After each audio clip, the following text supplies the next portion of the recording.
Oke. Jadi misalnya ini ada dua jenis ya.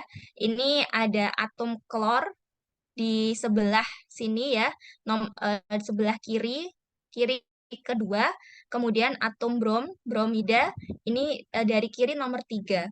Tetapi untuk penghitungannya gitu ya, untuk menghitungnya tetap dihitung dari yang paling dekat dengan rantai halogen gitu ya. Jadi ini tetap nomor 2. Jadi untuk yang senyawa yang pertama, ini dihitungnya dari sebelah kiri ya, 2 klorobutana, butana 4 di sini, jadi butana, 1, 2, 2 klorobutana.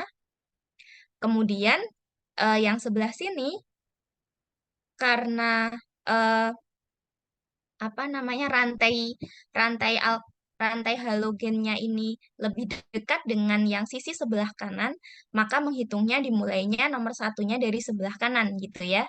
Jadi 1, 2, 3, 4. 4 berarti butana, nomor 2 di sini berarti 2 bromobutana. Nah, eh, ini untuk aturan yang kedua. Oke.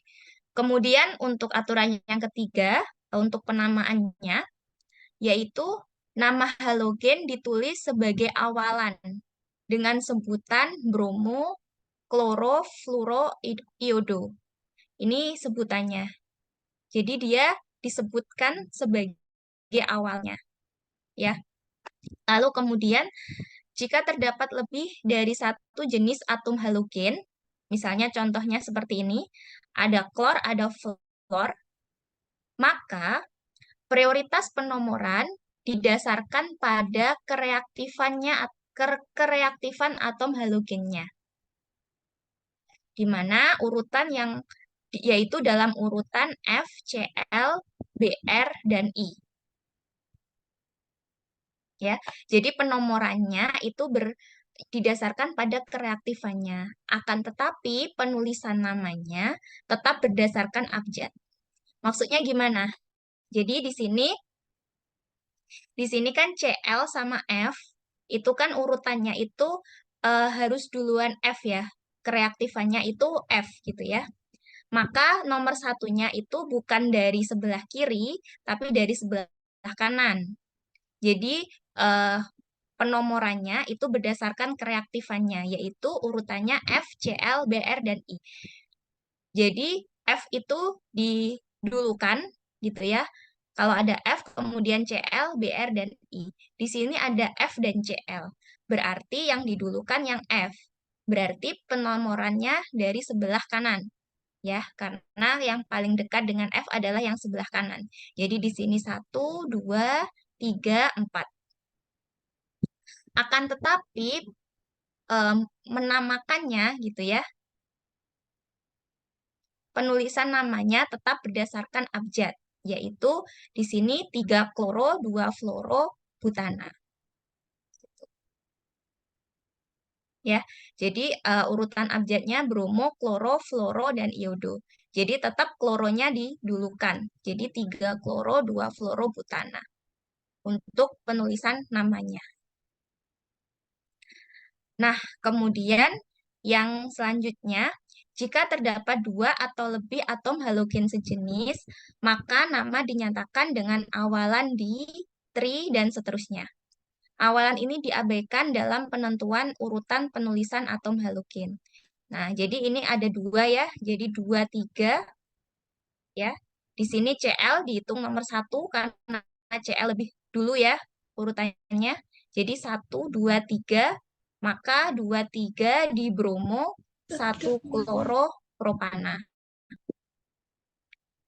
Gitu.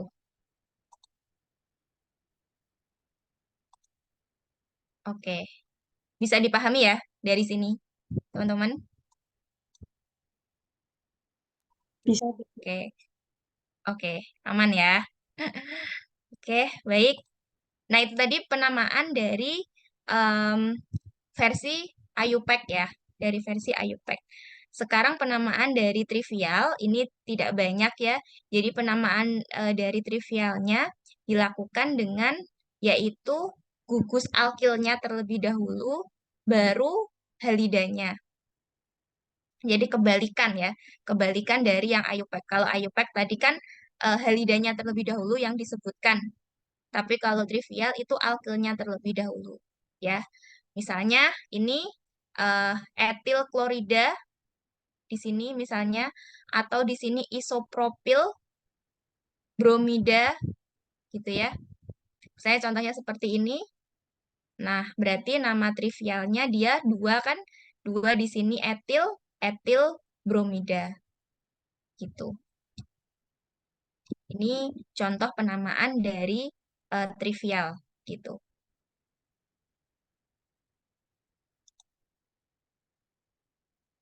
Nah, ini contoh lagi ya yang lain. Misalnya di sini ada tiga atom C gitu ya. Ada tiga atom C, kemudian dia berikatan di atom C nomor 2 dengan klorida gitu ya. Maka di sini nama trivialnya isopropil klorida karena bentuknya ini dia berikatannya di nomor 2 gitu ya, dan eh, bentuknya tidak lurus begitu, maka isopropil klorida atau nama IUPAC-nya 2 kloropropana. 2 di sini nomor 2 atau bisa dari sini nomor 2 kloro kemudian propana. Kemudian ini contohnya lagi. Di sini ada dua atom C, dia berikatan secara primer gitu ya dengan klorida, maka nama trivialnya etil klorida ya, nama trivial alkilnya terlebih dahulu. Jadi dua ini etil lalu klorida ya.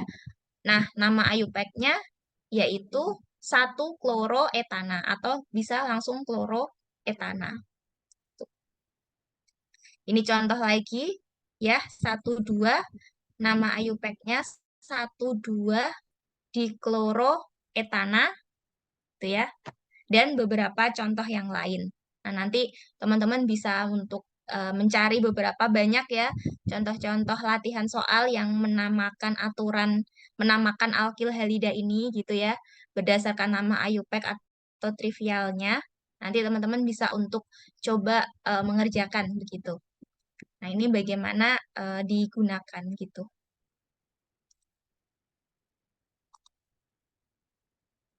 Oke, itu tadi tentang penamaan dari alkil halida. Nah, sebelum ke reaktivitas, eh, ada yang ingin ditanyakan terlebih dahulu? Atau mungkin ingin diulang kembali, boleh?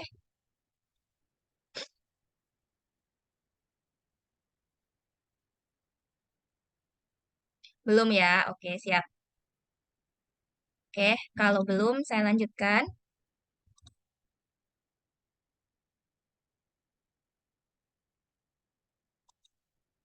Oke, yang selanjutnya, tadi kita sudah mengenal tentang alkyl halida itu seperti apa, kemudian penamaannya itu seperti apa, gitu. Nah, selanjutnya kita akan membahas tentang reaktivitas dari alkyl halida. Bagaimana kemudian alkyl halida ini kereaktifannya gitu ya. Apakah dia cukup reaktif atau tidak cukup reaktif, begitu? Nah, oke. Jadi, yang pertama yang harus kita pahami terlebih dahulu, eh, alkyl halida ya, baik senyawa alkana maupun senyawa halogennya, ya, ini dia memiliki muatan gitu ya. Mengapa mereka bisa untuk bersatu gitu atau mereka bisa membentuk satu senyawa? Karena mereka ini memiliki muatan gitu ya, di mana em, untuk yang alkana ini dia cenderung muatannya positif ya, muatannya positif. Kemudian untuk yang halida dia muatannya negatif. Karena ini berbeda muatan, makanya alkil halida itu bisa terbentuk begitu ya. Mereka bisa bergabung gitu karena mereka memiliki perbedaan muatan begitu. Nah, akan tetapi sebenarnya eh, senyawa alkil halida ini termasuk senyawa polar karena muatannya ini ya, kayak kekuatan muatannya ini itu berbeda gitu. Di mana elektronegativitas atau muatan negatif dari unsur halogen itu lebih besar daripada unsur karbon ya. Makanya alkil halida ini cenderung senyawa polar gitu. Bagian atau jenis dari senyawa polar karena di sini eh, elektronegatif yang unsur halogen ini dia lebih besar daripada positifnya dari unsur yang alkana begitu. Makanya agak ketarik gitu ya. Jadi kalau bentuknya ini tuh dia agak ketarik ke arah halogen gitu. Seperti itu. Nah, kemudian pertanyaannya, tadi kan untuk unsur halogen itu ada banyak ya. Kita fokusnya ke 4 unsur yaitu F, Cl, Br, dan I. Nah, kita pertanyaannya dari keempat unsur halogen ini, siapakah yang paling reaktif dan siapakah yang paling stabil gitu. Jadi nanti mungkin akan berguna ketika teman-teman ingin mereaksikan gitu ya senyawa-senyawa ini, maka teman-teman bisa untuk mengantisipasi atau menganalisis begitu. Siapa sih dari keempat halogen ini yang paling mudah untuk direaksikan dan yang sulit untuk direaksikan, gitu ya. Nah, maka untuk mengetahui siapa yang paling reaktif dan stabil itu bisa dilihat dari 3 jenis, yaitu kita melihat elektronegativitasnya, ya, di mana masing-masing unsur ya baik F, Cl, Br dan I ini memiliki nilai elektronegativitas yang berbeda-beda. Jadi kalau misalnya ini muatan gitu ya, muatan listrik, masing-masingnya ini memiliki muatan yang berbeda-beda gitu. Meskipun secara keseluruhan relatif muatannya ini lebih besar daripada muatannya yang alkana, seperti tadi yang sudah dijelaskan. Tetapi masing-masingnya ini dia memiliki nilai elektronegativitas yang berbeda-beda. Kemudian yang kedua, panjang ikatan atau eh, jari-jari atau ukuran ukuran dari unsurnya gitu ya, size-nya, ukurannya itu menentukan reaktivitasnya. Kemudian tiga, letak ikatannya. Apakah dia primer, tersier, dan sekunder. Itu juga menentukan reaktivitasnya. Oke, kita akan mulai dari elektronegativitasnya. Ya, sebenarnya dari 4 unsur ini, siapa sih yang memiliki nilai elektronegativitas yang tinggi dan siapa yang memiliki nilai elektronegativitas yang rendah? Jadi, eh, siapa sih yang muatan listriknya lebih tinggi dan lebih rendah gitu ya. Maka di sini jadi FCl, Br dan I ini kan kalau di apa namanya tabel periodik ya, di tabel periodik yang tadi itu kan dia ke bawah gitu ya. Misalnya ini ada kotak gitu ya. Ini kotak unsur nomor 7A ya. Nah, nah, ini kan F di sini gitu ya. Kemudian Cl, saya nulis ya. Ini Cl ya, Br dan I gitu ya ke bawah. Nah, ternyata di sini elektronegativitasnya halogen semakin dia ke bawah ya, maka dia semakin menurun ya. Dari unsur ini dari tabel periodik ini, jika dia semakin turun ke bawah, maka elektronegativitasnya dia semakin turun. Makanya di sini F itu memiliki nilai elektronegativitas yang paling tinggi di antara teman-temannya. Nah, kemudian barulah yang paling rendah adalah eh, I gitu ya, unsur I gitu.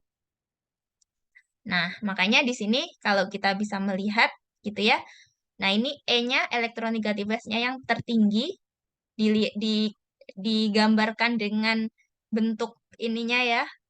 penggambarannya yang besar, penggambaran elektronegativitasnya yang besar, kemudian semakin turun dan cenderung eh, tidak polar lagi, tidak terlalu polar untuk yang eh, ikatannya dengan iodida gitu ya, dengan unsur I gitu.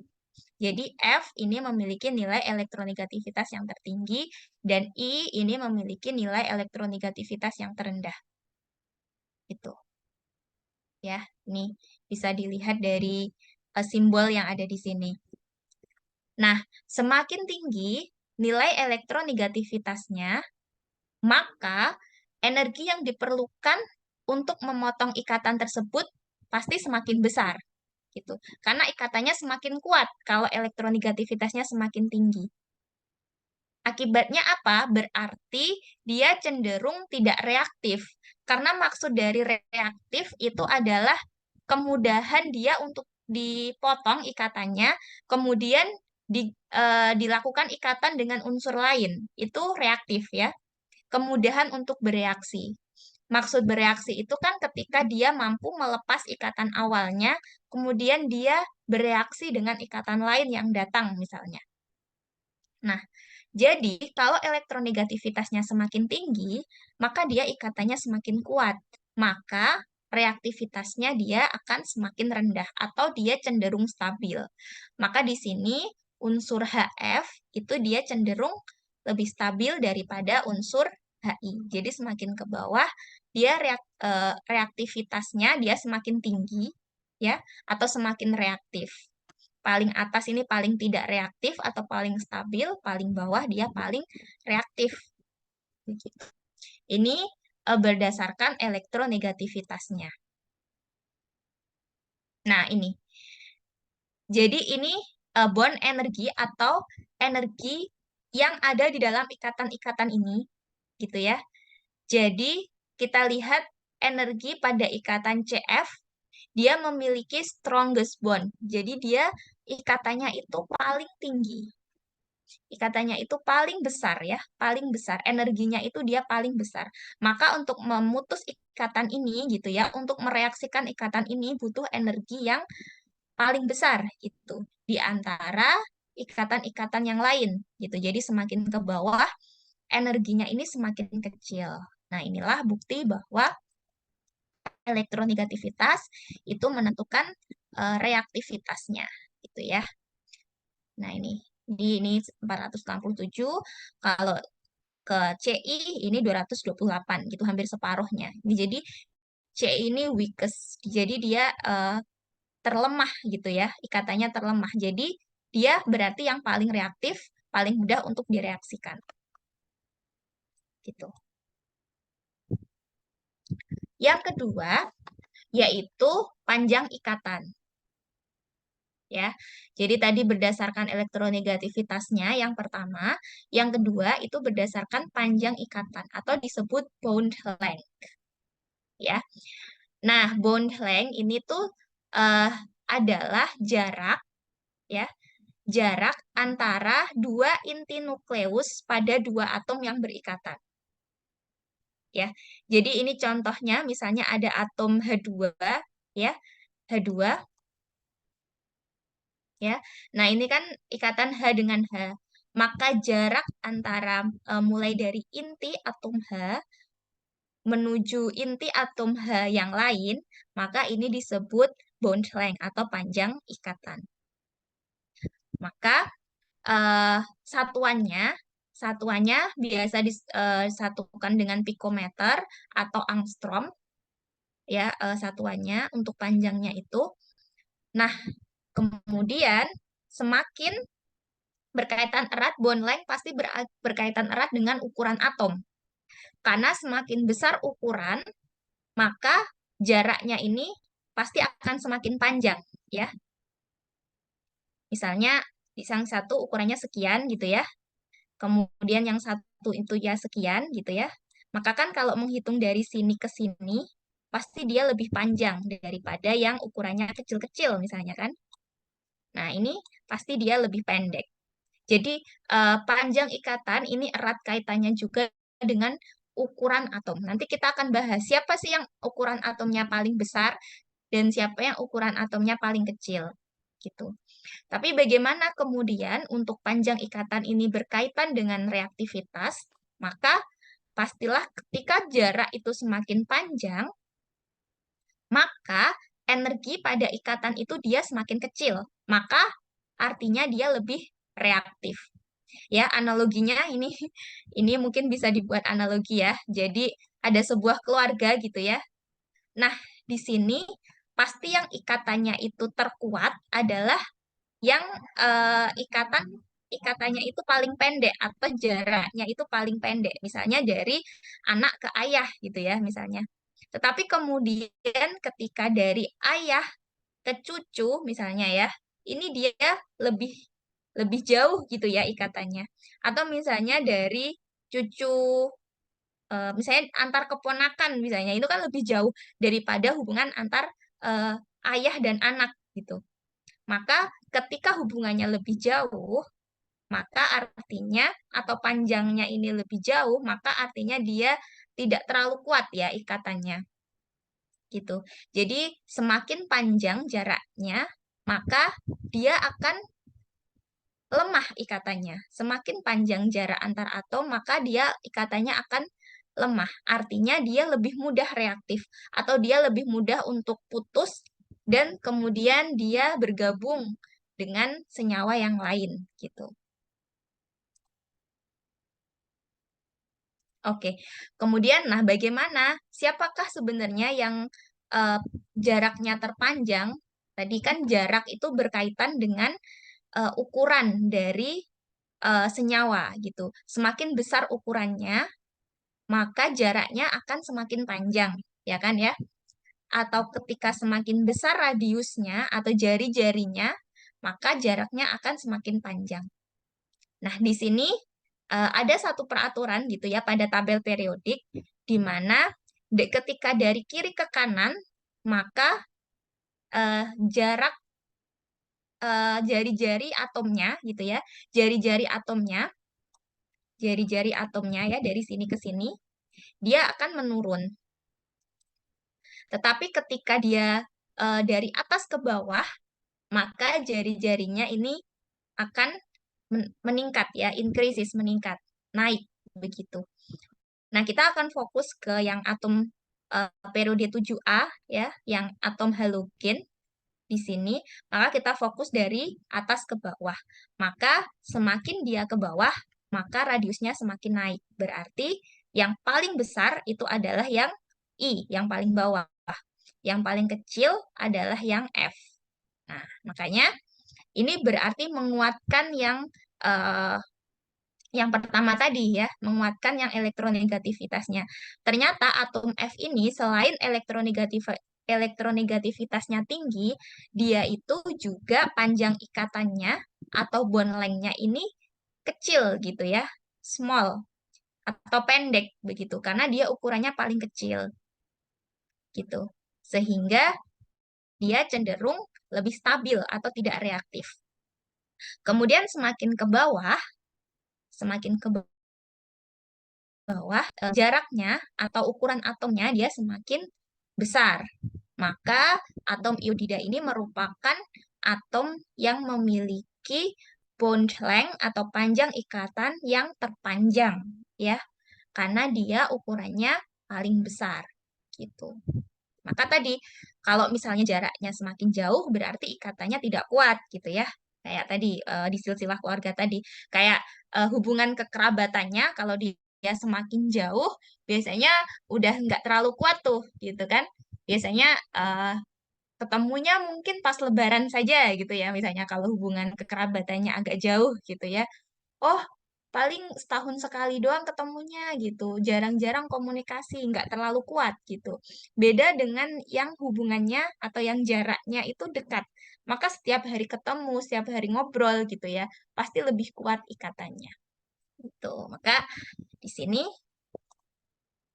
nah di sini berarti yang paling least reaktif atau yang paling tidak reaktif atau yang paling stabil itu adalah fluoroalkana ya. kemudian baru ke kloroalkana, bromoalkana. Nah, barulah yang iodoalkana. Ini dia yang most reaktif atau yang paling mudah untuk mengalami reaksi dengan senyawa lain. Itu paling tidak stabil. Nah, ini kondisi ini syaratnya adalah ketika jenis ikatan dan jumlah ikatannya itu sama gitu misalnya. Misalnya di sini berarti R RF ya. Berarti kalau dari reaktivitasnya berarti aktif reaktif RCl ya. Kemudian kemudian R itu ya. Kemudian RI ya. Jadi inilah yang paling reaktif gitu. Maaf ya, agak. Nah, jadi inilah yang paling reaktif, ini yang paling tidak reaktif gitu. Oke. Nah, bagaimana reaktivitasnya apabila jenis ikatannya berbeda? Ya, kalau ikatan itu kan ada ikatan primer, ikatan sekunder, ikatan tersier gitu ya. Nah, bagaimana? Nah, ini nanti ini akan kita bahas lebih dalam di subbab selanjutnya ya. Jadi ketika jenis ikatannya berbeda, maka di sini ada dua yang mungkin terjadi gitu ya. Bisa terjadi reaksi tipe 1 SN1 atau reaksi tipe SN2. Tergantung pada kondisi bagaimana situasi ketika proses reaksi ini terjadi. Baik itu nanti kondisi dari senyawa yang akan bereaksi, kondisi lingkungannya, dan selanjutnya. Begitu. Tapi reaktivitasnya ternyata berbeda ya apabila jenis ikatannya itu berbeda gitu. Kalau misalnya reaksinya nanti berlangsung secara SN1, maka reaktivitasnya dari ikatan tersier ini lebih besar daripada sekunder, lebih besar daripada primer. Tapi kalau SN-nya ini berkaitan dengan atau SN-nya ini SN2 yang berlangsung ya tipe 2, maka reaktivitasnya yang primer itu lebih besar dari sekunder dan lebih besar daripada tersier. Gitu. Nanti akan kita bahas lebih lanjut di bab selanjutnya. Oke, pada bab ini. Sebelumnya mungkin ada yang ingin ditanyakan dari yang sudah saya jelaskan, teman-teman, yang sudah didiskusikan. Izin bertanya, Ibu. Oh ya, silahkan. eh Puji ya, Mbak Puji. Sebelumnya izin memperkenalkan diri. Perkenalkan nama saya Puji Nawidiati. Ya. Izin bertanya, Bu. Tadi Mm. kan dijelaskan bahwa kan senyawa yang berikatan sama halogen. Nah, kenapa astatin atau AT dan juga tenesin atau TS itu tidak termasuk unsur halogen yang digunakan pada alkil halida? Padahal kan yang kita ketahui bahwa astatin dan juga tenesin itu kan juga termasuk di golongan 7A. Kenapa berfokus sama 4 unsur itu, Ibu? Terima kasih. Oh ya, baik. Terima kasih Mbak Puji ya atas pertanyaannya. Nah, untuk kenapa kok berfokusnya pada 4 unsur tadi, memang ini berkaitan dengan unsur yang kita sering temukan gitu ya, atau unsur yang banyak ada di lingkungan, yang banyak memang para ahli banyak mempelajari saat ini, itu berfokus kepada 4 unsur ini, karena yang nanti aplikasinya paling banyak, kemudian memang yang digunakan paling banyak di sehari-hari itu empat empat jenis atom ini gitu. Itu sejauh yang saya baca ya. Nanti mungkin teman-teman bisa menambahkan kenapa-kenapanya. Tetapi kalau yang saya baca memang empat ini yang paling banyak ada di lingkungan dan paling banyak dimanfaatkan. Nah, mungkin untuk yang dua itu entah mungkin dari studinya sendiri, mungkin ya studinya mungkin masih belum banyak sehingga masih belum banyak yang bisa dijelaskan dan lain-lain. Nah, mungkin itu mungkin perlu untuk studi-studi lagi gitu. Tetapi yang menjadi fokus gitu ya, yang jadi fokus alkil halida yang dipelajari yang sudah banyak penelitiannya dan sudah banyak aplikasinya itu pada 4 ini gitu. Makanya kita belajarnya 4 ini dulu gitu. Mungkin itu sih eh, Mbak Puji. Oke, Bu. Terima kasih banyak atas jawabannya. Oke, baik. Sama-sama. Ada lagi yang ingin ditanyakan, teman-teman?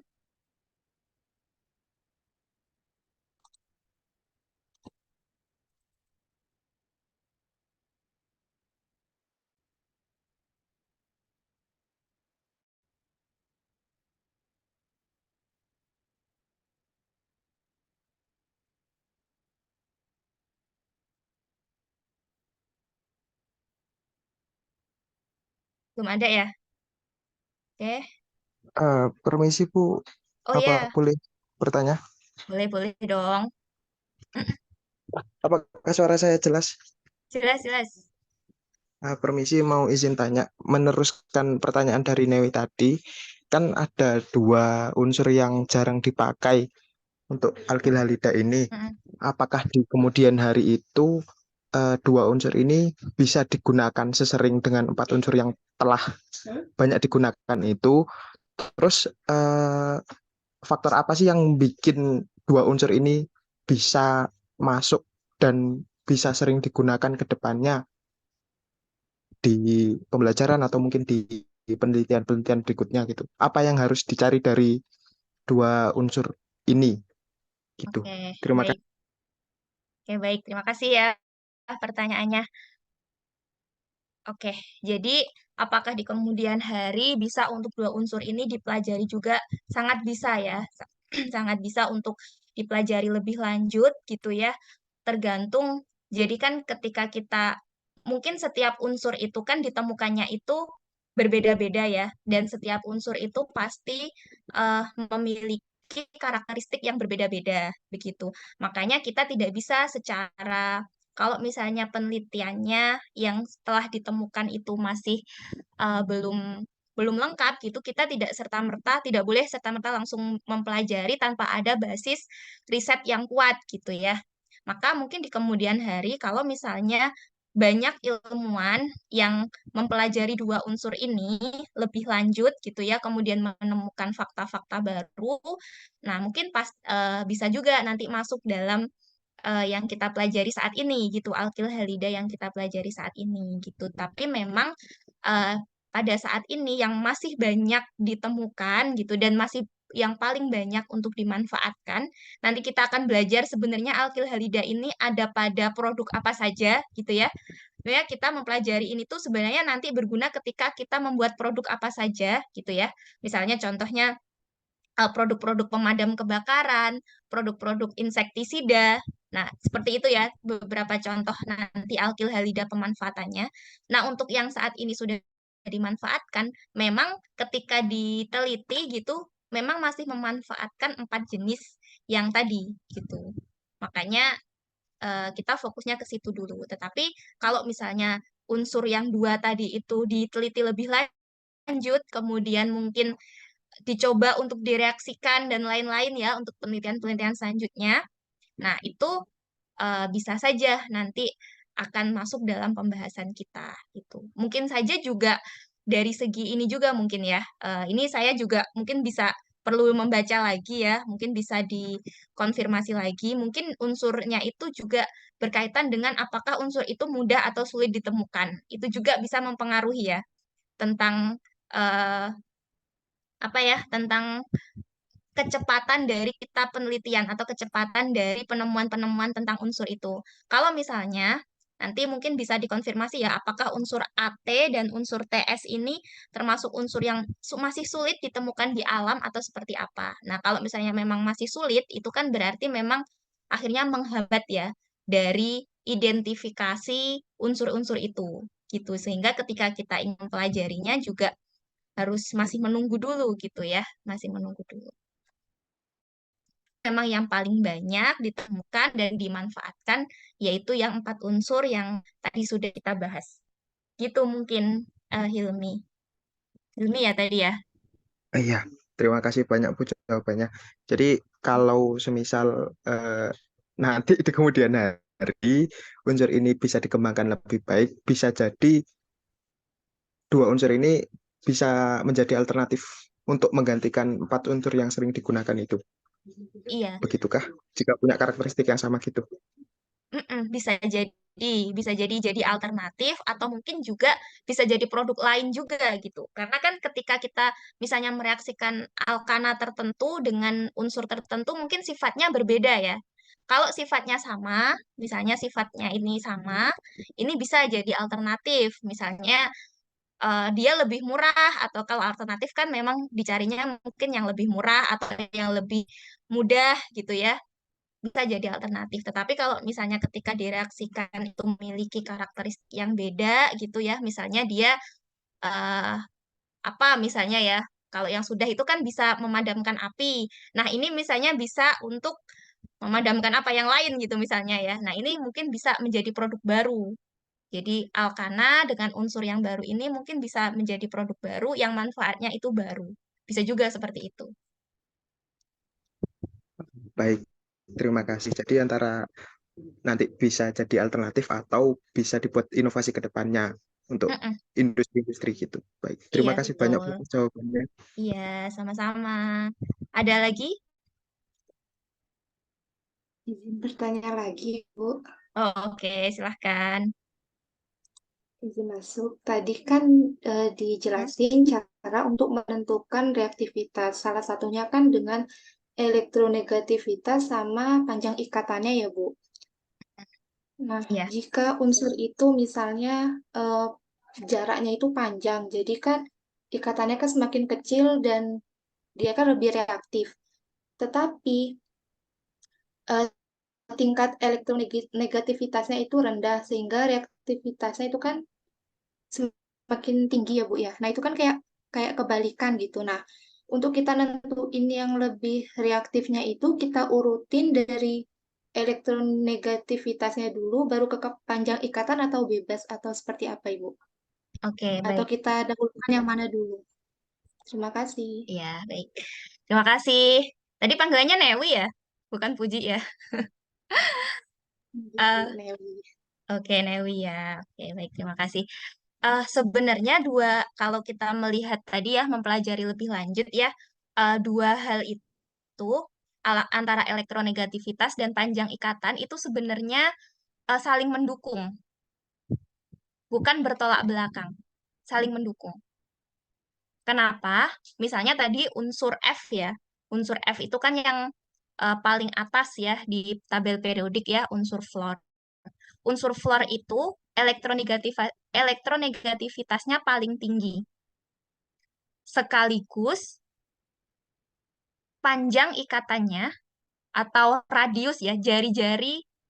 Jadi misalnya bulat gini ya. Jadi jari-jari unsurnya itu sekaligus yang paling pendek. Makanya dia paling stabil atau paling tidak mudah bereaksi. Tetapi kalau misalnya unsur yang paling bawah tadi, iodida, unsur I, tadi dia elektronegativitasnya paling rendah ya, paling rendah, sekaligus ukurannya dia paling besar gitu. Jadi artinya ukurannya paling besar berarti jari-jarinya paling panjang kan? Nah, kalau jari-jarinya paling panjang berarti panjang ikatannya itu kan panjang. Berarti dia lebih reaktif gitu ya, ikatannya lebih lemah, lebih reaktif. Jadi tapi syaratnya ya, syaratnya tadi kan memang ini tuh dilihat dalam bentuk yang sama gitu ya. Misalnya etil fluorida dengan etil iodida. Kan sama ya, etil-etil fluorida iodida. Tuh. Jadi harus melihatnya apple to apple. Jika etil fluorida dengan etil iodida gitu ya, nah, ini mana yang lebih reaktif? Ternyata yang lebih reaktif adalah etil iodida. Karena dari elektronegativitasnya dan panjang ikatannya, dia lebih panjang dan lebih rendah elektronegativitasnya. Gitu. Jadi, tidak perlu melihat panjang ikatan dulu apa elektronegativitasnya dulu, karena dua ini saling mendukung sebenarnya. Gitu. Dua faktor ini dia saling mendukung. gitu. Hmm, Apa Ibu bisa dipahami ya? izin menanggapi, Ibu. Tadi Mm-mm, kan mm-mm. kalau misalnya dia itu eh, sama, kalau misalnya berbanding lurus antara antara elektronegativitasnya sama yang panjang ikatan itu kan jika unsurnya kan sama. Misalnya kayak tadi Mm-mm, etil klorida sama etil fluorida misalnya kayak gitu kan. Terus kalau mm-mm, misalnya dia itu berbeda, Bu, misalnya antara etil sama metil, itu berarti mm-mm. gimana, Ibu? Ya, nanti untuk itu nanti untuk misalnya panjang ikatannya berbeda atau mungkin letaknya tadi ya, apakah dia primer, sekunder, tersier, nanti kita akan bahas di subbab selanjutnya setelah ini. Itu karena nanti pembahasannya akan lebih banyak lagi faktor yang diperhatikan gitu. Bu, terima kasih. Ya, baik. Oke. Bentar ya, saya oke. Oke ya, cukup ya saya lanjutkan di reaksi kimianya. Ini sebentar saya mau memperlihatkan.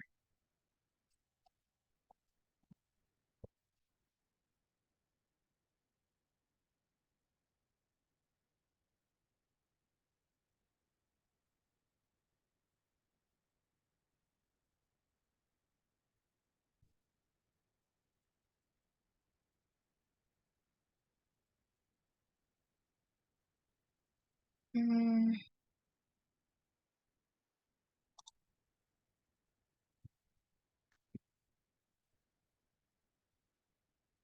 oke, sebentar.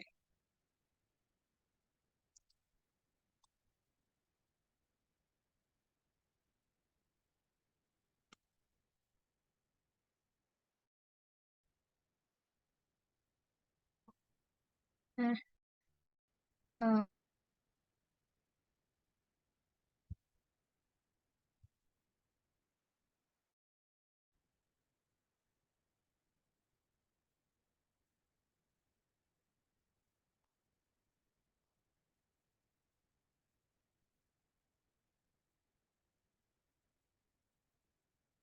ya ini sedikit ya sebelum masuk ke yang reaksi kimia. Tadi agak ke skip ya slide-nya, ternyata nggak masuk gambarnya tentang yang metil primer, sekunder, tersier. Ini saya carikan di Google ya.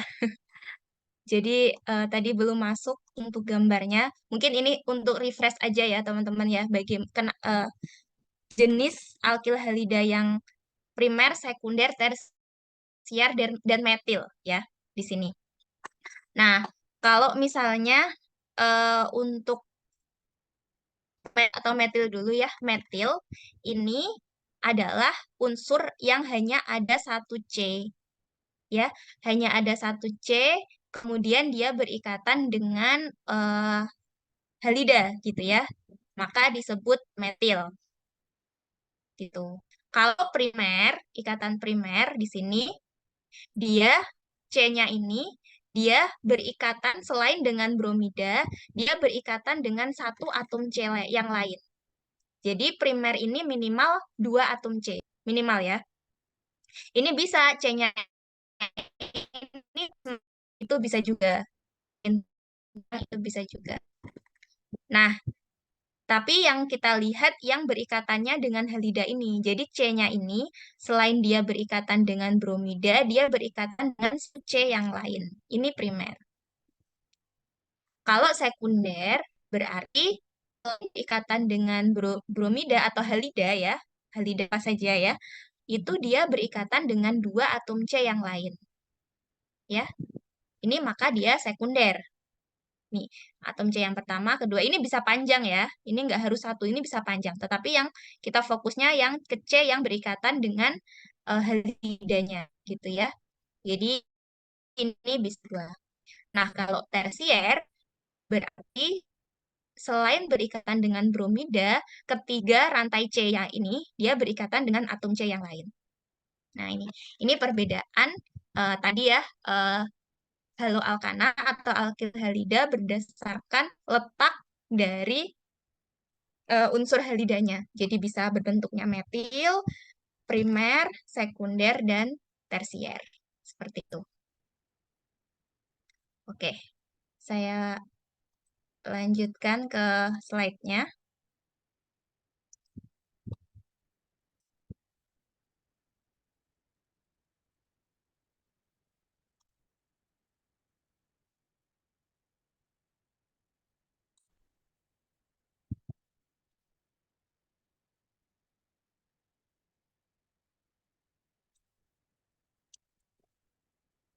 Oke, kita masuk ke reaksi kimia pada alkil. Reaksi kimia pada alkil halida. Oke, jadi ada 3, tapi untuk mempersingkat pembahasan kali ini kita akan fokus ke 2 reaksi yang utama.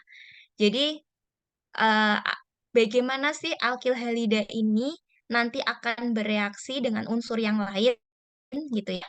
Nanti 2 reaksi yang utama atau yang sering kita laksanakan gitu ya, atau yang sering terjadi lah, bukan yang kita laksanakan, yang sering ada gitu, yaitu reaksi substitusi dan reaksi eliminasi. Yaitu ada 2 jenis reaksi atau 2 kondisi.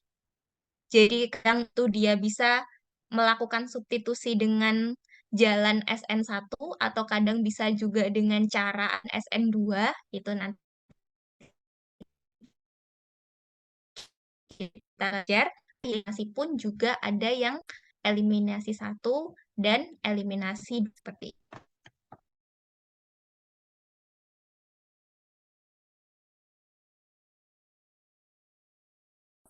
Pertama ya, reaksi substitusi dengan nukleofilik. Ya, apa sih maksudnya gitu ya? Apa sih maksudnya sih ini reaksi apa sebenarnya gitu ya? Jadi nukleofilik ya ini berasal dari nukleus dan filik ya. Atau nukleus itu kan positif ya muatannya. Muatannya positif. Filik itu artinya suka atau suka muatan positif. Maksudnya apa? Nukleofil adalah reagen yang membentuk ikatan kimia terhadap partner reaksinya. Nukleofil adalah sebuah spesies ion atau molekul yang tertarik kuat ke sebuah daerah yang bermuatan positif pada sesuatu yang lain. Nukleofil dapat berupa ion negatif penuh atau lainnya yang memiliki muatan kuat di suatu tempat pada sebuah molekul. Apa sih maksudnya ini gitu ya? Jadi, reaksi substitusi dengan nukleofilik ini adalah reaksi alkil halida yang terjadi apabila alkil halida di sini itu bertemu dengan sebuah senyawa nukleofilik. Ini senyawanya bisa macam-macam. Bisa OH atau misalnya senyawa yang lain gitu ya. Ini macam-macam. Nah, senyawa ini dia ini bermuatan negatif. Jadi, misalnya ini ada alkil halida, datanglah senyawa dia bermuatan negatif. Karena dia bermuatan negatif, maka dia pasti sukanya yang bermuatan positif, ya kan? Makanya disebut nukleofil atau suka muatan positif. Nah, ketika alkil halida ketemu sama senyawa nukleofil ini, maka senyawa nukleofil ini dia dapat menggantikan posisi dari ikatan halida yang ada di sini. Ya, dia bisa mengganti, dia bisa bersubstitusi. Substitusi kan artinya pergantian ya, pergantian. Jadi akhirnya didapatkanlah reaksi baru atau senyawa baru, yaitu nukleofil bergabung dengan ikatan alkana yang ada di sini, ya, senyawa alkana yang ada di sini, dan kemudian lepaslah alkil halidanya, gitu. Ya, bisa dipahami ya. Jadi reaksinya substitusi itu adalah ketika ada nukleofil datang, dia menggantikan posisi dari ikatan halogen atau halida di sini, sehingga ikatan halidanya putus dan ikatan nukleofiliknya masuk ke dalam sini. Gitu. Ya. Jadi pada reaksi substitusi dengan nukleofilik, atom halogen pada alkil halida diganti atau disubstitusikan dengan suatu nukleofilik, ya, yaitu yang bermuatan negatif juga sama. Karena halogen relatif lebih elektronegatif dibandingkan dengan karbon, maka ikatan CX akan putus secara heterolitik menghasilkan produk dan X-min. Ya, jadi menghasilkan produk, jadi ikatannya akan putus, dia menghasilkan produk dan menghasilkan X yang dia berion negatif. Ya. Nah, reaksi substitusi dengan nukleofilik ini ada dua mekanisme. Ya, tadi ya, ada dua tahap atau ada dua jalan gitu. Proses ini yaitu dengan SN1 dan SN2, yaitu substitusi nukleofilik tipe 1 dan substitusi nukleofilik tipe yang kedua. Oke, bagaimana sih maksudnya gitu ya? Oke. Yang pertama yaitu reaksi SN1 tipe 1. Ciri-cirinya dari tipe 1 ini yaitu ada dua tahap reaksi. Gitu. Jadi sebelum nukleofil ini berikatan dengan alkana gitu ya, maka dia mengalami keadaan transisi terlebih dahulu. Jadi ada dua tahap. Yaitu kalau kita lihat di sini, sebentar saya pakaikan. Oke. Kalau kita melihat di sini ya, misalnya yang pertama, reaksi yang pertama ini ketika nukleofil datang, kemudian dia bertemu dengan alkil halida, maka keadaan yang pertama itu ikatan halidanya itu putus dulu. Ya, di sini. Ikatannya ini yang awalnya dia berikatan dia putus dulu. Barulah setelah ikatannya ini putus, barulah nanti nukleofil masuk menggantikan. Jadi satu-satu gitu. Jadi satu-satu. Artinya ikatan halidanya itu putus dulu, baru nanti ada kondisi dia tidak berikatan, barulah nukleofiliknya baru masuk. Akhirnya terbentuklah yang baru. Nah, nanti akan beda dengan yang SN2. Nanti kita perhatikan bagaimana kalau SN2 itu gitu ya. Jadi kalau SN1 itu terdiri dari dua tahap reaksi. Ya, dengan karbokation sebagai intermediate. Jadi ada senyawa yang dihasilkan di tengah-tengahnya, yaitu karbokation. Apa maksudnya karbokation? Yaitu senyawa eh, alkana ya, senyawa alkana yang dia bermuatan positif. Ini ya, alkana yang bermuatan positif atau karbon di sini ya, karbon pada alkana yang bermuatan positif disebutlah karbokation. Kenapa dia bermuatan positif? Karena tadi X-nya hilang ya kan? X-nya atau halidanya hilang, jadi dia bermuatan positif. Gitu. Jadi ada kondisi terbentuk karbokation terlebih dahulu sebelum menerima unsur nukleofil. Reaktivitas alkil halida bersesuaian dengan stabilitas karbokation. Artinya, semakin stabil karbokation dibutuhkan atau semakin kecil energi aktivasinya. Artinya semakin reaktif. Maksudnya apa di sini? Nah, ya, jadi tadi ya, bagaimana kalau ikatannya primer, sekunder dan tersier, bagaimana reaktivitasnya gitu kan ya tadi ya. Maka kalau misalnya SN1 itu dia kalau ikatannya itu tersier, dia yang paling reaktif. Kalau SN1 ya nanti ya. Semakin sedikit energi yang dibutuhkan untuk eh, dia itu terlepas, maka dia semakin reaktif. Di sini kita lihat ikatannya metil, primer, sekunder, dan tersier. Maka reaktivitasnya semakin ke kanan, dia semakin besar.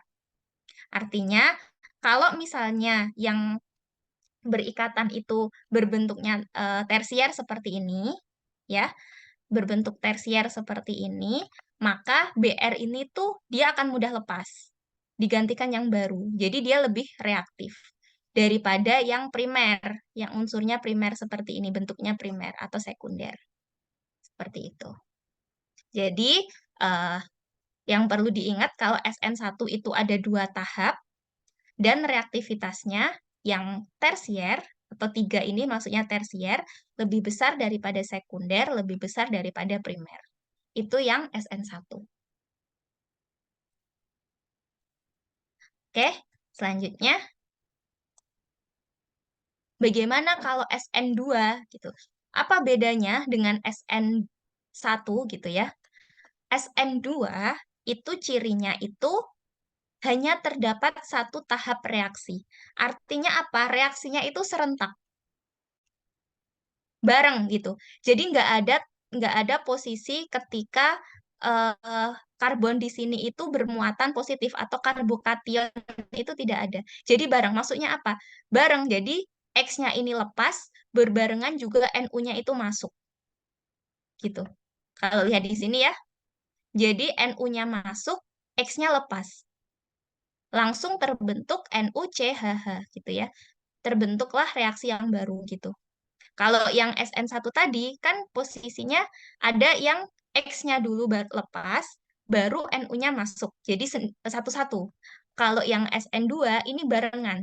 X-nya lepas bareng dengan NU-nya masuk. Jadi terdiri dari 1 tahap reaksi. Itu yang SN2. Ya, jadi pembentukan ikatan baru dan pemutusan ikatan lama terjadi secara serentak atau berbarengan. Nah, reaksi ini itu ditentukan oleh kekuatan nukleofilik. Jadi, kuat nggak sih ini senyawa baru ini gitu ya? Elektronegativitasnya kuat apa enggak gitu ya? Reaktivitasnya dia tinggi apa enggak gitu. Semakin kuat nukleofilik atau senyawa yang baru ini, kekuatannya dia semakin kuat, maka semakin cepat reaksinya. Gitu. Nah, kekuatan nukleofilik itu ditentukan oleh muatannya tadi ya, kemudian golongannya, dan pelarut gitu. Nah, nanti pada reaksi SN2 ini, nanti selain faktor dari senyawa itu sendiri ya, atau nukleofiliknya ini sendiri, ada faktor lain yang mempengaruhi kecepatan dari reaksinya, yaitu faktor steric hindrance atau halangan sterik. Apa sih ini? Nanti kita akan belajar. Apa sih halangan sterik ini? Sehingga senyawa tersier ini lebih stabil atau kurang reaktif daripada senyawa primer. Nah, jadi kalau SN2 itu malah yang tersier yang stabil. Kalau yang SN1 itu tersier yang reaktif. Kayak gitu. Karena ada faktor ini, steric hindrance atau halangan sterik. Nah, kita akan belajar tentang steric hindrance ini. Nah, jadi sebelum steric hindrance atau halangan sterik ya, halangan sterik, sterik ini berkaitan dengan bentuk ya, bentuk dari senyawa. Ya, jadi kan kita tadi kan maunya itu substitusi ya atau berganti ya, mengganti. Nah, anggap aja yang merah ini ada ya, yang mau senyawa yang mau mengganti. Kemudian yang saya kasih kotak ini ya, ini adalah senyawa yang mau digantikan. Pertanyaannya nih teman-teman, ini dari sini ya. Kira-kira apabila si merah ini ingin menggantikan posisi yang yang ini sama yang nomor 4 yang di kotak ini, kira-kira paling gampang itu untuk ganti posisi yang di A atau yang di B? Yang paling mudah. Yang A apa yang B, teman-teman? Ada yang mau jawab? Gampang, gampang. Ini aku mau gantian deh sama kamu. Misalnya ini pingsan nih ya. Nomor 4 nih misalnya kan kayak gerak jalan ya. Saya menemukan ini ya. Jadi pakai ini aja deh. Ini misalnya mau baris berbaris nih. Pingsan nih nomor 4 nih. Ini cadangan misalnya. Nah, ini tuh lebih mudah masuk ke barisannya A, mudah masuk ke barisannya B, teman-teman. Ada yang bisa jawab?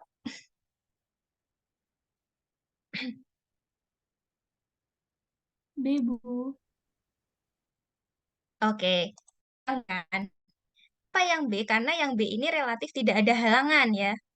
Tidak ada halangan. Yang B ini kan gampang aja tinggal langsung seret gitu. Tapi kalau yang A, dia harus melewati yang barisan yang sebelah kiri dulu. Dia harus, misi dong, misi, misi, misi, mau lewat gitu kan. Istilahnya seperti itu ya. Mau lewat, mau gantiin gitu. Maka yang B ini akan lebih mudah. Inilah yang dimaksud steric hindrance atau analogi sterik. Jadi, nah ini. Jadi, ini adalah primer, ya. Ini senyawa primer atau alkil halida primer. Ini alkil halida sekunder. Ini alkil halida tersier. Bayangin, yang akan diganti itu yang warna hitam ini, ya. Yang akan diganti itu yang warna coklat ya, yang warna coklat. Tetapi kan dia harus attack ya, harus attack atau harus menyerang yang di sini ya, sebelah sini. Nah, kalau dia berbentuknya itu primer, ya, dia gampang gitu, masih kelihatan gitu. Sekunder pun ya masih agak-agak kelihatan gitu. Tetapi kalau bentuknya sudah tersier, ya, udah tersier seperti ini, kan tersier itu biasanya cenderungnya berbentuknya tetra gini ya. Eh, misalnya tuh kan tersier itu misalnya ini X ya, ini bromidanya, berarti kan ini bisa CH3, misalnya ya, CH3, um,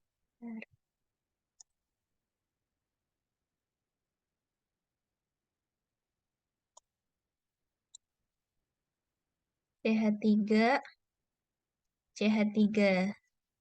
Kan tersier itu seperti ini ya. Maka karena ada efek sterik ini, efek bentuknya seperti ini, akan sulit gitu nukleofil itu untuk menyerang, untuk menggantikan X karena terhalang oleh ini. CH3 yang banyak ini. Kalau kita lihat hitamnya itu nggak kelihatan kan kalau tersier, kalau bentuk reaksinya lebih sulit gitu. Tetapi kalau primer ya karena CH3-nya cuma satu, yang ini HH, ini lebih kelihatan, lebih mudah gitu. Makanya untuk SN2 reaktivitas yang primer itu lebih besar daripada sekunder dan lebih besar daripada tersier. Jadi tersier ini cenderung tidak bisa untuk masuk ke reaksi SN2 gitu. Karena ada pengaruh dari halangan sterik tadi, halangan bentuknya gitu ya. Halangan bentuk gitu. Oke. Sampai sini. Oh ya ini masih ada. Nah, pertanyaannya kapan sih sebenarnya reaksi itu bisa reaksinya berlangsung secara SN1 atau berlangsung secara SN2 gitu ya. Maka itu bergantung kepada kekuatan nukleofilik dulu yang pertama. Ya. Kalau nukleofiliknya ini kekuatannya weak atau lemah ya, maka dia cenderungnya SN1 gitu. Jadi satu-satu dulu gitu. Yang terlepas tuh satu-satu kalau lemah. Tapi kalau nyerangnya itu kuat, nukleofil ini yang datang itu nyerangnya kuat, maka cenderungnya reaksinya itu akan berlangsung secara SN2. Itu yang pertama. Jadi dari kekuatan nukleofiliknya dua terlebih dahulu. Kemudian yang kedua, dari pelarut yang digunakan. Biasanya kan kalau mereaksikan itu butuh pelarutnya ya. Nah, kalau pelarutnya itu, ini ya contohnya ya, polar protik misalnya air, alkohol, ya, dia cenderungnya berlangsungnya secara SN1. Tapi kalau misalnya aseton, pakai pelarutnya misalnya atau DMSO, maka dia berlangsungnya cenderung ke SN2. Seperti itu. Pun juga bisa juga tergantung jenis alkil halida yang bereaksi gitu. Kalau misalnya yang alkil halida yang bereaksi itu tersier gitu ya, tersier misalnya, maka cenderungnya itu pasti SN1 karena kan tersier ini paling mudah bereaksi ketika atau paling reaktif ketika kondisinya SN1. Tapi misalnya primer, misalnya yang sedang direaksikan itu alkil halida yang berbentuknya primer, maka eh, yang kemungkinan reaksinya itu berlangsung secara SN2 gitu.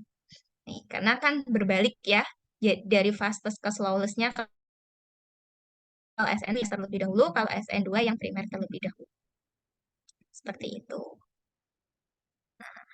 Mungkin ini ya, 3 hal yang perlu kita lihat nanti reaksinya berlangsung secara tipe 1 atau tipe 2 gitu. Oke, sebentar.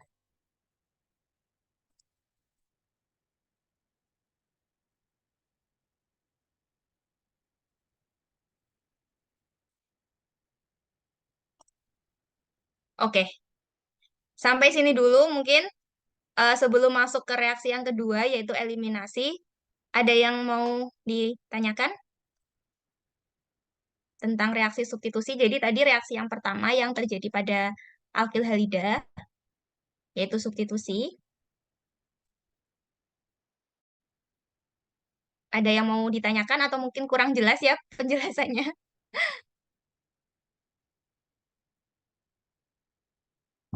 Bentar ya.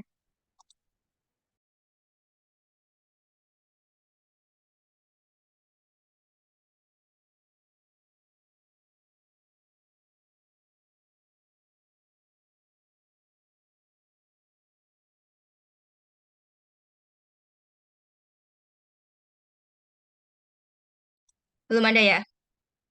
Sudah paham atau kurang? Oke, kita lanjut ya. Belum kita di akhir.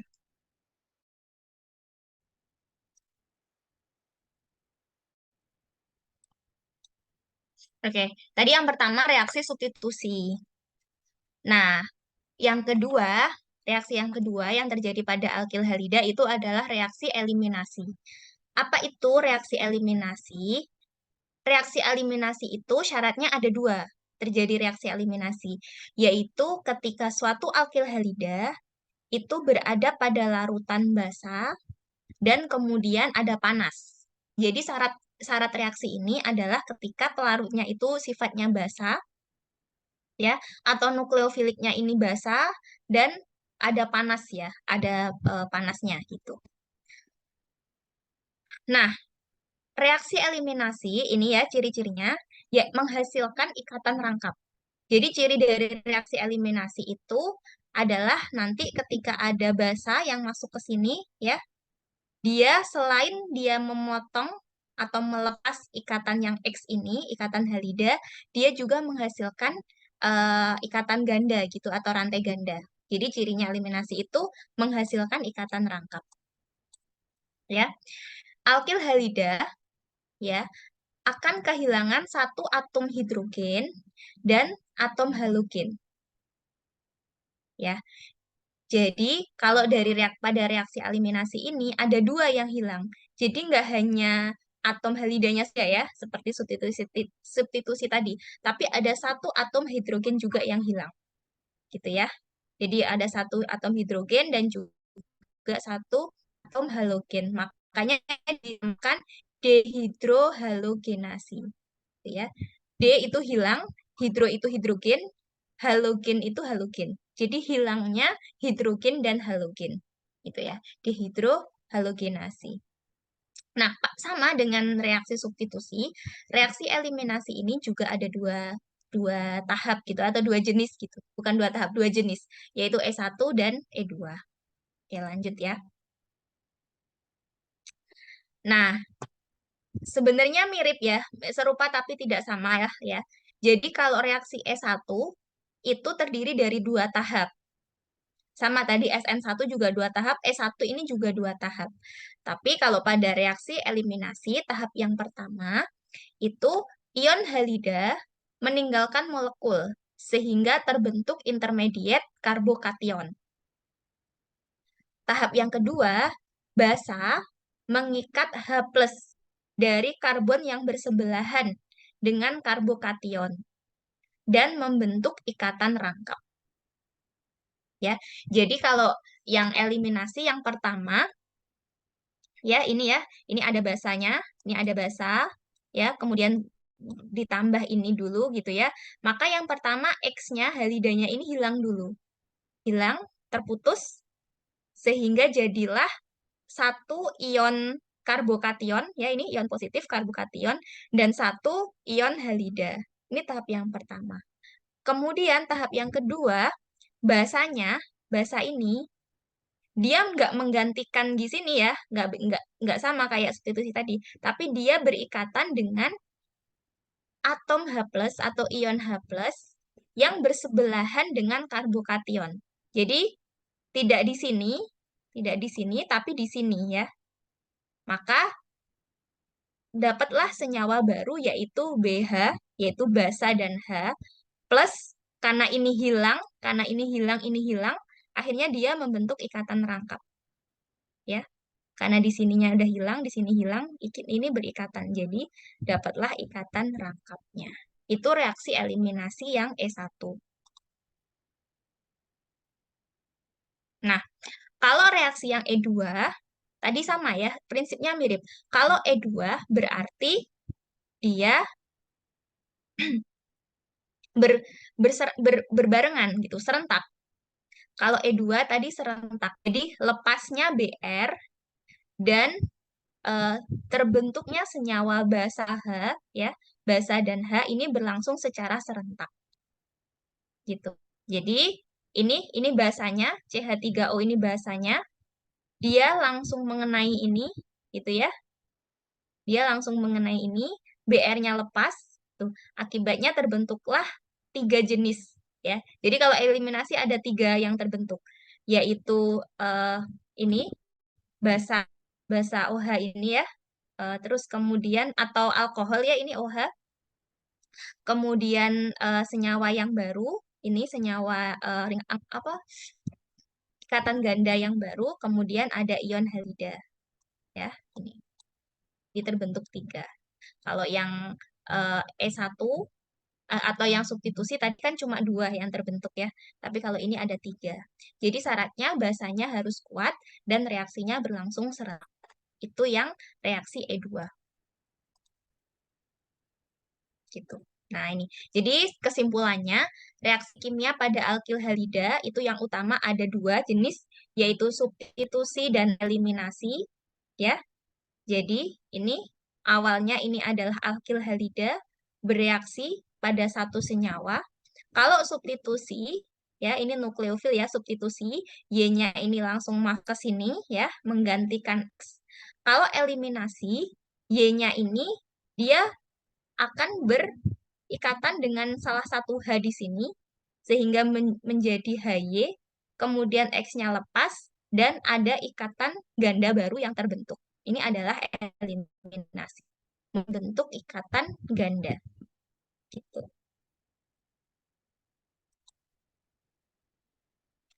Nah, pertanyaannya, kapan terjadi reaksi substitusi dan kapan terjadi reaksi eliminasi?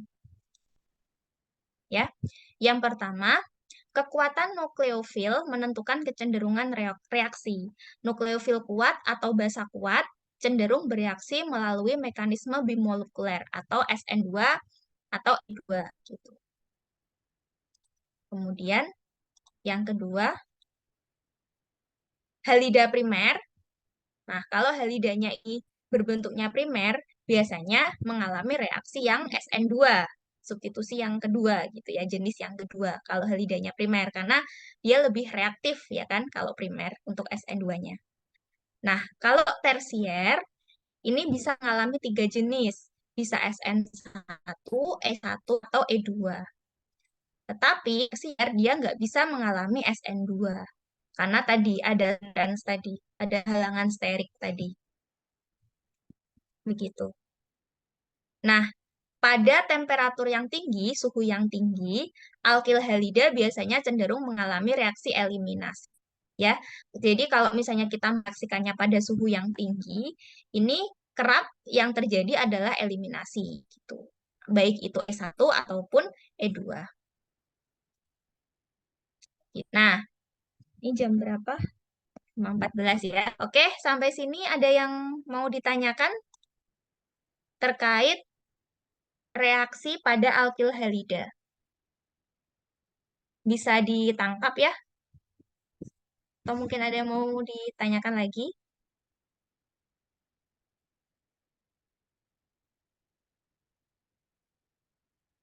Oke, belum ada ya? Oke, kalau iya, ada. Oke, kalau oh ya, silakan. Izin masuk ya, Bu. Oh ya, silakan. Nelly ya. Tadi kan pada Mm-mm. reaksi substitusi dengan nukleofilik itu kan terjadi karena halogen itu kan relatif lebih elektronegatif dibandingkan dengan karbon. Nah, maka kan ikatannya kan akan putus secara heterolitik. Nah, Mm-mm. maksud dari putus secara heterolitik itu bagaimana, Bu? Oh ya, oke. Terima Saya kasih. sama-sama. Saya coba carikan gambarnya ya. Mas saya nemu gambarnya, cuma bentar.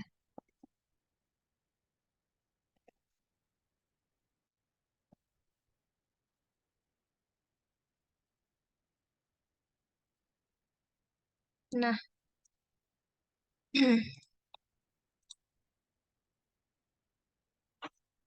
jadi,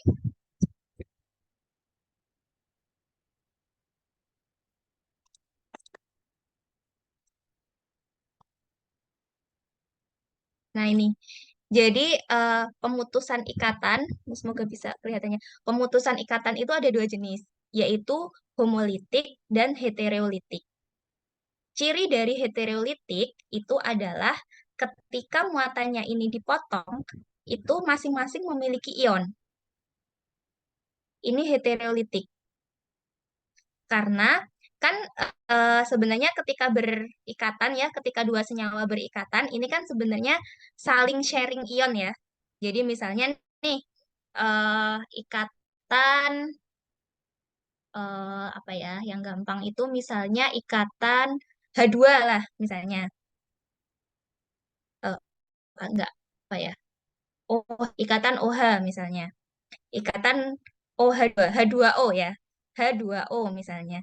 Nah, itu kan sebenarnya ketika dia bergabung, itu kan dia saling eh, bertukaran ion ya. Nah, tetapi kalau heterolitik itu dia ketika dia terpisah, ionnya yang miliknya O ini atau elektron ya, elektron. Elektron miliknya O ini dia dikasihkan ke yang sebelumnya semua gitu. Maka terbentuklah dua ikatan atau dua hasil yang dua-duanya sama-sama memiliki muatan. Karena ini dikasih elektron, maka dia muatannya negatif. Yang merah ini karena kehilangan elektron, maka dia muatannya positif. Jadi ciri dari pemutusan heterolitik itu adalah proses pemutusan yang dimana produknya dua-duanya itu berion, berion, ya. Nah, kalau homolitik ini dua-duanya tidak berion gitu. Nah, tadi kenapa kok disebut heterolitik ya? Kita lihat lagi ya. Ini sharingnya oh tidak berpindah ya. Nah, eh, tadi SN1 ya misalnya contohnya.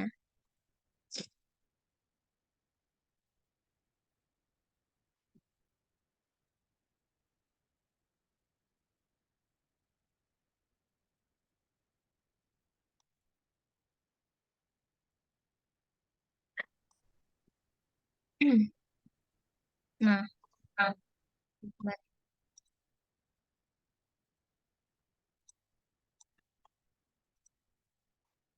oke. Nah, SN1 tadi heterolitik kenapa? Ya, kenapa? Karena di sini ada dua ion yang terbentuk ya. Jadi ini kan dipisah ya. Jadi ini kan putus ya ikatannya di sini.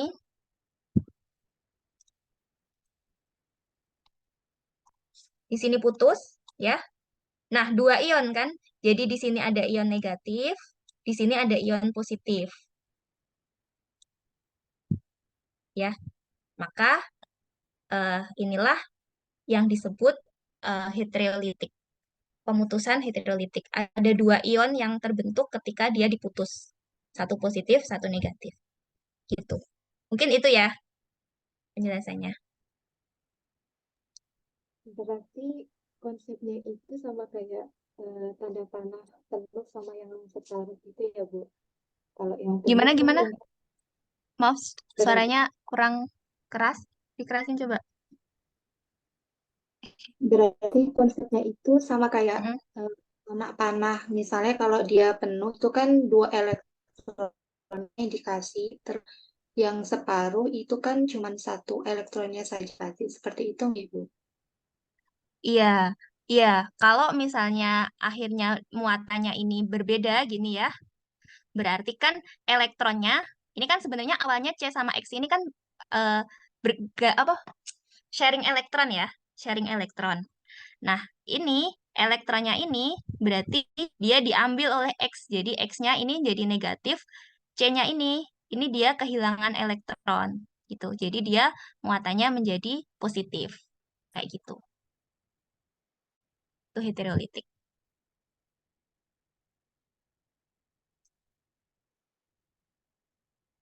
Oke, bisa diterima? Ibu bisa, terima kasih banyak Oke, atas sama. penjelasan. Oke, kita lanjutkan ya. Tadi kita sudah sampai ke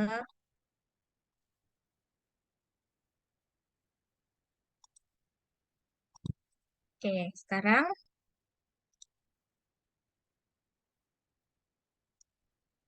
kita ke sintesis alkil halida ya. Kalau tadi kita kan sudah membahas bagaimana alkil halida itu bereaksi. Sekarang kita akan membahas gimana sih cara membuat alkil halida gitu ya. Nanti teman-teman, ini jurusannya kimia ya, jurusan kuliahnya, prodinya ya, kimia murni. Teknik kimia, Ibu. Oh, teknik kimia. Oke, teknik kimia.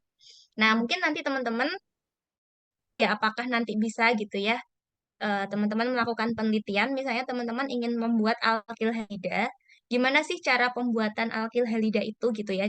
Cara kita untuk bisa mendapatkan alkil halida.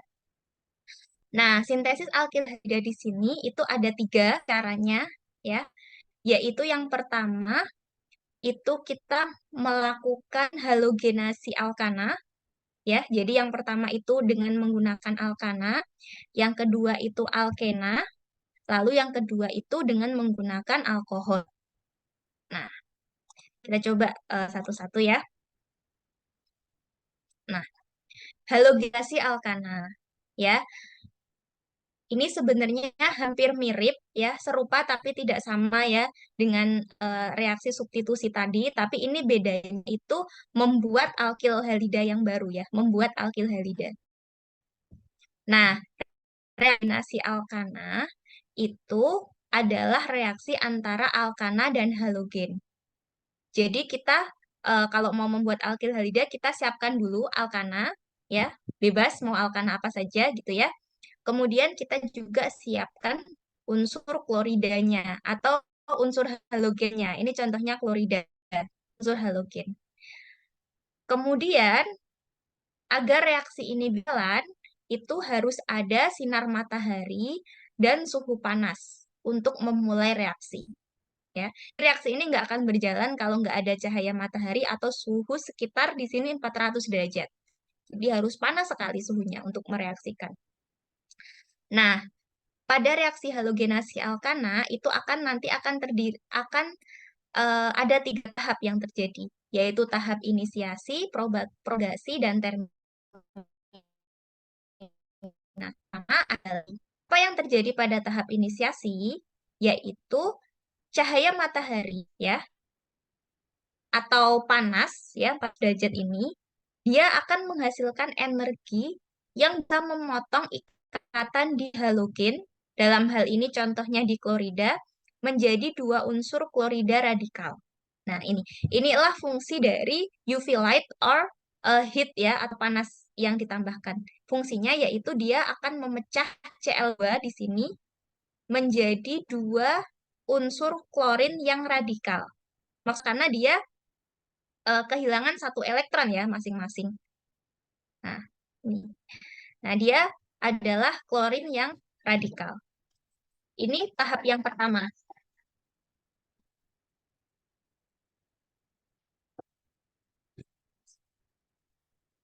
Ya, yaitu tahap inisiasi. Kemudian tahap yang kedua, halogen radikal ini ya, halogen radikal ini memiliki energi yang besar. Jadi sifatnya kalau sudah radikal seperti ini, itu energinya lebih besar daripada yang dia berbentuk stabil seperti Cl2 ini gitu. Nah, halogen ini memiliki energi yang besar sehingga dapat mengganggu ikatan CH pada alkana. Ya. Jadi tahap yang kedua itu propagasi. Jadi ketika ini Cl sudah berbentuk radikal, nah Cl ini nanti dia Cl-nya itu kan ada dua ya. Dia pertama menyerang ikatan CH pada alkana. Ini contohnya pada metana. Ya. Yang pertama yang terbentuk yaitu eh, metil free radikal atau alkana radikal dan HCl. Jadi Cl yang pertama ini nanti akan mengambil hanya alkana ini, jadi terbentuklah HCl. Kemudian selanjutnya metil free radikal ini juga akan bereaksi dengan klorin radikal lagi gitu ya. Klorin radikal lagi ya, sehingga dia menghasilkan klorometana dan klorin free radikal. Ya. Jadi kan ini Cl2 ini kan ada banyak ya. Misalnya ada 1000 Cl2 yang masuk gitu kan ya. Nah, kemudian dipotong nih beberapa ya, dipotong oleh sinar matahari. Akhirnya dapatlah klorin free radikal. Nah, klorin free radikal ini pertama akan bereaksi dengan alkana atau contohnya di sini metana sehingga mendapatkanlah HCl dan uh, metil radikal. Nah, kemudian metil radikal bereaksi dengan klorin ya dari yang senyawa yang lainnya, klorin dihasilkanlah klorometana dan juga klorin free radikal yang baru. Kemudian ini balik lagi, dia bisa menghasilkan bereaksi dengan metana yang baru lagi gitu. Ya. Akhirnya ini berlangsung terus ya sampai banyak produk yang dihasilkan gitu. Jadi produknya dari halogenasi alkana ini adalah HCl dan haloalkana itu sendiri atau alkyl klorida itu sendiri atau alkyl halida itu sendiri. Kalau di sini alkyl halidanya adalah klorometana. Ini berlangsung terus gitu ya sampai nanti ada tahap yang ketiga yaitu terminasi. Nah, atau tahap akhir. Nah, reaksi ini akan memasuki tahap terminasi apabila ada 3 kondisi, yaitu ketika metana ini berikatan dengan metana radikal berikatan dengan klororadikal. Pokoknya terminasi itu ketika radikal bertemu radikal. Karena kan ketika radikal bertemu radikal ini dia akan stabil ya, maka reaksinya akan berhenti. Baik yang metana radikal bertemu klorida radikal, atau metana radikal bertemu metana radikal lagi, atau klorida radikal bertemu dengan klorida radikal lagi, gitu. Nah, jadi ketika radikal bertemu dengan radikal, reaksinya selesai, gitu. Karena sudah stabil, dia nggak mungkin mau melakukan reaksi lagi, gitu. Maka masuklah ke tahap terminasi. Biasanya ini terjadi apabila substratnya itu udah semakin sedikit, gitu ya substratnya yang direaksikan itu kan nanti semakin sedikit ya jumlah-jumlahnya nanti kalau udah akhir udah kayak semua bereaksi masuklah di reaksi terminasi ini yang menandakan proses pembuatan alkyl halida telah selesai seperti itu.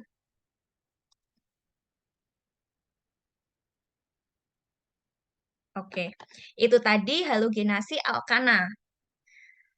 Nah, sekarang ternyata alkyl halida itu bisa juga diperoleh dengan senyawa alkena atau senyawa yang berikatan dua. Nanti kita akan bahas ya, pertemuan selanjutnya kalau nggak salah kita bahas lebih lanjut tentang alkena, gitu ya, atau senyawa yang berikatan rangkap. Kalau tadi kan dari senyawa yang berikatan tunggal atau alkana, sekarang dari senyawa yang berikatan rangkap, ya. Jadi, senyawa yang berikatan rangkap, dia bereaksi dengan halida, didapatkanlah vikinaldihalida, atau dua halogen yang bergabung pada rantai yang berbeda. Jadi, kalau halogenasi alkena, itu dapatnya dua, gini. Jadi, di halogen ya, dihalida, dua. Ini, X-nya ada dua. Ini halogenasi alkena. Nah, reaksinya bagaimana? Ya, ini ya. Jadi reaksinya yang pertama, misalnya ini bromida.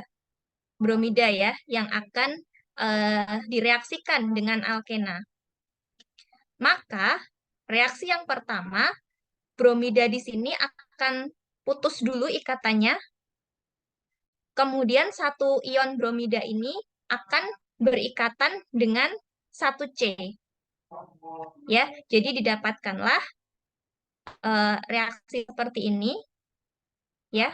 Dan ini bromida yang terlepas tadi, bromida yang sini terlepas ke sini, ya. Jadi bromida ini tuh terlepas ke sini, kemudian yang ini itu masuk ke sini, ya. Jadi, tapi dua-duanya ini masih belum stabil karena masih yang satu bermuatan positif, yang satunya bermuatan negatif. Maka reaksi selanjutnya, bromida di sini, yang ini, dia menyerang atau dia masuk lagi ke unsur alkenanya ini. Ya. Jadi dia menyerang ke sini. Gitu. Nah, ini bromidanya menyerang ke sini sehingga terdapatlah dua bromida. Yang satu sebelah sini, yang satu sebelah sini. Nah, ini sudah aktif gitu. Maksudnya bukan sudah aktif, sudah stabil ya, sudah tidak bermuatan kembali. Nah, begitu. Oke, ini di sini azan ya, teman-teman. Ini mau dilanjutkan atau kita break dulu ya? Kita break azan dulu. Teman-teman kalau mau sholat, nggak apa-apa, sholat aja. Langsung aja nggak apa-apa. Boleh.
Oke, kita mulai lagi ya. Insya Allah sedikit lagi teman-teman. Em, Kalau misalnya ada yang mau sholat, boleh silahkan, gak apa-apa, ditinggal aja Zoom-nya ya.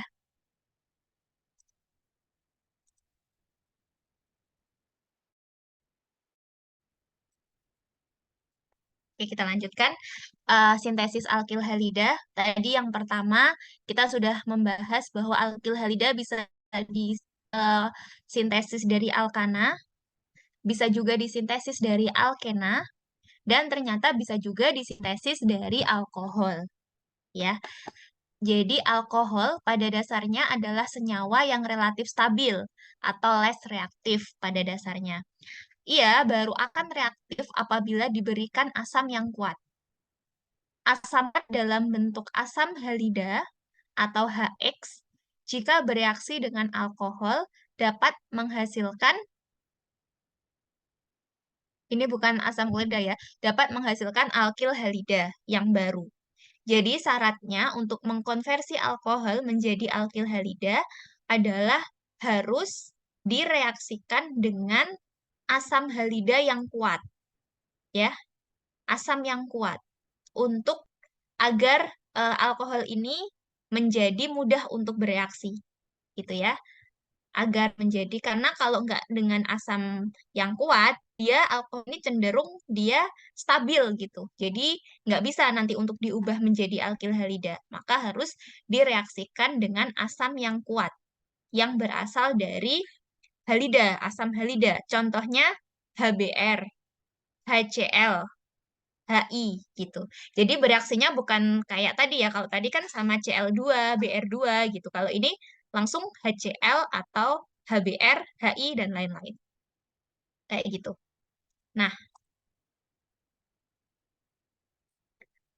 jadi eh, dengan mencampurkan gitu ya atau mereaksikan alkohol dengan asam yang kuat, maka jadi ini kan alkohol ya. Ini alkohol. Dia sebenarnya poor living group atau dia sebenarnya tidak gampang untuk meninggalkan grup gitu ya, atau stabil, istilah lainnya itu stabil. Tetapi jika dia direaksikan dengan HX atau dengan asam yang kuat, maka terjadilah ROH2 ya, RH2 dan X- di sini ya. Jadi ini nanti akan terpecah gitu ya. Hanya akan masuk ke sini ya. Jadilah ROH2 dan X-. Nah, OH2 di sini, ROH2 di sini, dia cenderung mudah untuk meninggalkan grup atau mudah untuk melepaskan diri atau istilahnya reaktif. Ya, reaktif. Jadilah dia nanti dipotong kembali gitu ya. Kemudian X-nya masuk, OH2-nya atau H2O-nya dia keluar. Ya, jadi dia membentuk CX atau RX ya, membentuk CX atau RX dan dia melepaskan CO ya, CO-nya terlepas gitu. Jadi konversi alkohol syaratnya harus direaksikan dengan asam halida yang kuat gitu. Jadi ketika ini sudah bereaksi, dapatkanlah alkil halida dari konversi alkohol. Nah, itu sintesisnya. Ya. Nah, ini jadi sama ya untuk konversi alkohol ini bisa dengan SN1 atau SN2 ya, sama. Jadi SN1 2 tahap, SN2 1 tahap. Artinya kalau SN1 itu hanya dulu ini masuk ya, baru kemudian Cl-nya masuk satu-satu. Kalau SN2 barengan gitu ya. Langsung gitu. Seperti ini contohnya. Tuh ya. Oke, ini yang terakhir, bagaimana sifat fisik, kimia, dan aplikasi dari alkil halida. Yang pertama, sifat fisiknya. Yang pertama yaitu dia alkil halida ini memiliki titik didih yang lebih tinggi daripada titik didih alkana dengan jumlah unsur C yang sama. Ya, jadi misalnya ada etil klorida dengan etana misalnya ya. Itu kan C-nya 2 ya. C-nya 2 semua. Maka untuk yang etil klorida ini titik didihnya lebih tinggi daripada yang etana misalnya. Kemudian yang kedua, tidak larut dalam air ya fisiknya, tetapi larut dalam pelarut organik tertentu. Kemudian senyawa-senyawa misalnya bromo, iodo, dan polikloro lebih berat daripada air. Makanya dia nggak bisa kayak terlarut dalam air. Jika senyawa ini ada airnya atau dicampur dengan air, maka dia akan terpisah. Atau senyawa alkil halidanya di sebelah bawah gitu ya, airnya di atas gitu ya. Jadi dia memisah. Karena massa jenisnya ini lebih berat daripada massa jenis air. Nah, dia memisah seperti ini. Kemudian 4 polar tadi ya. Kemudian yang kelima cenderung toksik gitu. Nah, kemudian ini titik didihnya ya. Kita melihat semakin ke bawah ini titik didihnya dia semakin tinggi gitu ya. Titik didihnya semakin tinggi. Kemudian sifat kimianya, yang pertama tadi ya, merangkum yang tadi sudah kita diskusikan, yaitu bisa bereaksi secara substitusi dan eliminasi tadi ya. Kemudian bisa dibentuk alkana, alkena maupun alkohol. Kemudian tidak bisa berikatan dengan air. Kemudian beberapa reaksi kimia bergantung pada kekuatan nukleofilik, suhu, dan cahaya matahari. Oke, ini adalah aplikasi alkil halida pada kehidupan kita sehari-hari ya tadi ya, yang mungkin sudah banyak kita bahas di awal kita pertemuan tadi, bagaimana sebenarnya penggunaan alkil halida itu gitu. Kenapa kita harus mempelajari ini gitu? Kayak mungkin agak ngawang gitu, tapi sebenarnya alkil halida itu ada gitu ya. Contohnya nih pada obat bius ya, misalnya CHCl3 digunakan untuk bius ya. Dengan ditambahkan etanol dan disimpan pada botol coklat diisi sampai penuh dan sebagai pelarut lemak. CHCl3 bisa juga digunakan sebagai pelarutnya lemak gitu. Kemudian CCl4 digunakan sebagai alat pemadam kebakaran ya. Kemudian freon ya. Freon itu bisa CCl2F2 ya atau CHCl2F bisa juga. Ini freon 12, freon 22 digunakan sebagai pendingin, lemari es, alat conditioner, air conditioner atau AC, ya, penyebar kosmetik, insektisida dan lain-lain. Kemudian yang keempat sebagai bahan sintesis dari senyawa organik. Ya, ini ya jadi beberapa penggunaan alkil halida. Nah, nanti mungkin kalau misalnya teman-teman bekerja gitu ya dari teknik kimia ya, bekerja di beberapa industri ini itu ya misalnya di freon atau misalnya di kosmetik misalnya ya bekerja di pabriknya, maka teman-teman mungkin akan melihat secara lebih nyata gitu bagaimana alkil halida di industri tersebut gitu ya sebagai bahan produknya seperti itu. Ya, kurang lebih seperti itu yang bisa saya sampaikan di pertemuan kali ini. Ya, Em, oke. Kita open cam dulu ya, teman-teman, karena kita open cam untuk absensi pulang. Boleh silahkan pulang. Ini udah di rumah ya.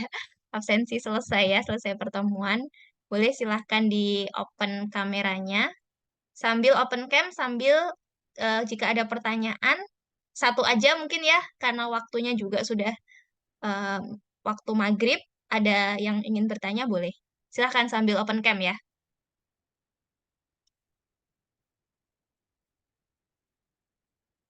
Oke,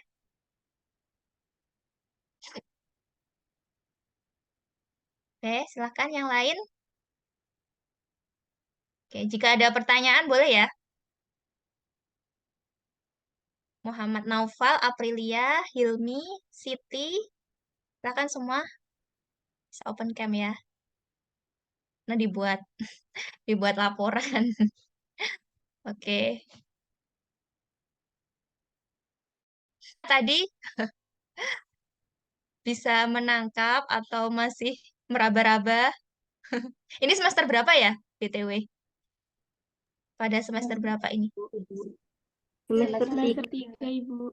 Oh, semester 3, tengah-tengah ya. Oke, ada lagi nih yang mau open kamera?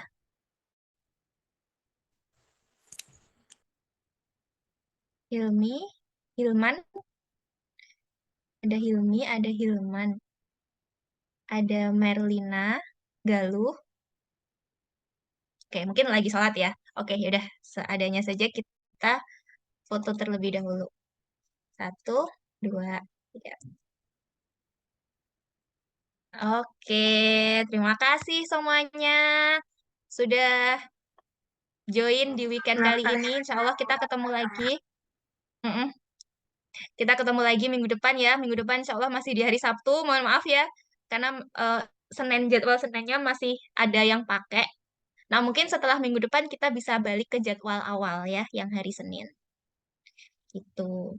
Baik, kalau sudah tidak ada pertanyaan kembali, saya tutup. Terima kasih semuanya. Selamat beristirahat. Assalamualaikum warahmatullahi wabarakatuh. Waalaikumsalam Waalaikumsalam warahmatullahi wabarakatuh. warahmatullahi Terima kasih, Bu. wabarakatuh. Terima Terima kasih, kasih, Bu. Bu.